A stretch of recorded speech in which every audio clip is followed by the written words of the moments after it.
গুটিহঁতৰ ঘৰত মোৰ আজি আকৌ পাকঘৰৰ ডিউটি পৰিলে, সেইকাৰণে ভাবিলোঁ আজি নিজৰ মতে সিহঁতক কিবা এটা টেষ্টিকৈ বনাই খুৱাম। সেইকাৰণে আলু ভাজি বনাইছিলোঁ। ময়া তেলতে গোটা জিৰা, তাৰপিছতে নৰসিংহৰ পাত, বাদাম, সৰহকৈ পিঁয়াজ দি আলু ভাজিখন বনাই ল'লোঁ আৰু এগ ফ্ৰাই কৰি আছোঁ, মানে এগ গ্ৰেভি বনাম।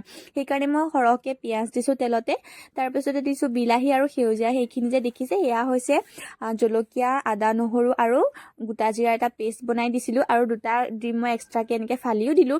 ইয়াতে কোনো মই বেলেগ মছলা একো দিয়া নাই, মানে পেকেট মছলা। এইফালে গোটেইকেইজনী ধুনীয়াকৈ তলত বহি ল'লোঁ খাবৰ কাৰণে আৰু আজিৰ দুপৰীয়া সাঁজ বহুত টেষ্টিকৈ খালোঁ। আৰু ভিডিঅ'টো শেষলৈকে চাই থাকক দেই। আমি নাখাওঁ আৰু এতিয়া ৰিভিউ লাগে নে খানা চম্বো চম্বো নাই হ'ব দে আৰম্ভ কৰা ৰিভিউ একদম মজা খানা পাইছা দে ফুল চাই গ'ল